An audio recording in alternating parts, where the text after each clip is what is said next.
یاد رکھیے قرآن کا جو رسم الخط ہے وہ توقیفی ہے،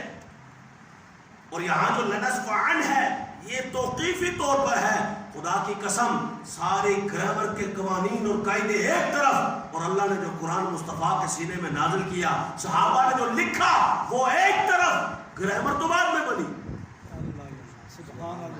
گرامر کے بننے میں غلطی ہو سکتی ہے، قرآن کے لکھنے میں غلطی نہیں ہو سکتی۔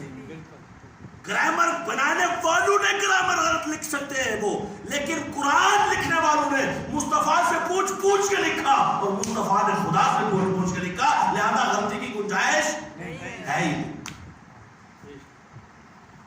اس لیے قرآن نے لنسف عن بالناسیہ، اگر حقیقت میں آپ دیکھیں تو حقیقت میں یہ لنسف عن ہے، لنسف عن، عین نون زبر عن ہے، لکھنے میں دو زبر کی تنوین آئی ہے۔ کیوں؟ نون خفیفہ ہو تو ایسا ہوتا ہے دو زبر کی تنوین لگا دی جاتی ہے، تو یہ گرامر کے خلاف نہیں، گرامر کے مطابق ہے۔ پہلی بات یہ کہ گرامر کے خلاف بھی ہو تو گرامر بعد میں بنی، قرآن پہلے لکھا گیا۔ گرامر کی کتابیں بعد میں لکھی گئی، قرآن پہلے لکھا گیا، عربی گرامر بعد میں لکھی گئی، لہذا ہم کہیں گے وہ گرامر والوں نے تو گرامر میں غلطی کی ہوگی، لیکن مصطفیٰ کے صحابہ نے قرآن میں غلطی نہیں کی۔ اور دوسری بات، جہاں تک بات ہے گرامر کی، تو گرامر کے لحاظ سے بھی یہ غلط نہیں، 100% صحیح ہے، کیونکہ کبھی ایسا ہوتا ہے کہ نون خفیفہ اور دو زبر کی تنوین لگا دی جاتی ہے، اور دو زبر کی تنوین جائیے بہزادی اٹھائیے، دیگر تفاسیر اٹھائیے، انہوں نے اس موقع پر مفسرین نے تفسیر کرتے ہوئے لکھا یہاں دو زبر کی تنوین وقف کے حکم کے مطابق ہے،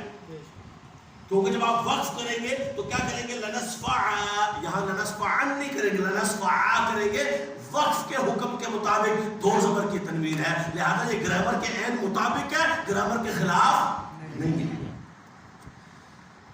دیکھو روافظ کہتے تھے 14 صدیوں سے، کیونکہ وہ تو مخالف ہیں ابو بکر عمر و عثمان کے، وہ کہتے تھے انہوں نے زیادتی کی، انہوں نے قرآن پاک میں جو ہے وہ اہل بیت کی شان والی آیتیں ہٹا دی، رافضی کہتے تھے۔ آج یہ خارجی بھی ان کے ساتھ مل گئے، پتا چلا ہم نہ رافضی ہیں نہ خارجی ہیں، اہل سنت کا ہے میرا پار، اصحاب حضور نجم ہے اور لاؤ ہے عطرت رسول اللہ۔ تو ہم الحمدللہ قرآن پاک کو الف سے لے کے یا تک، الحمدللہ سے لے کے والناس تک بالکل صحیح مانتے ہیں، نہ گرامر کی غلطی ہے نہ کسی اور اعتبار سے اللہ نے اس میں غلطی رہنے دی، بلکہ آج تک سینہ بسینہ سنیوں کے سینوں میں، حافظوں کے سینوں میں یہ محفوظ ہے، اور صبح قیامت تک مسلمان اسی طرح اس قرآن پاک کو لے کے چلتے رہیں گے انشاءاللہ،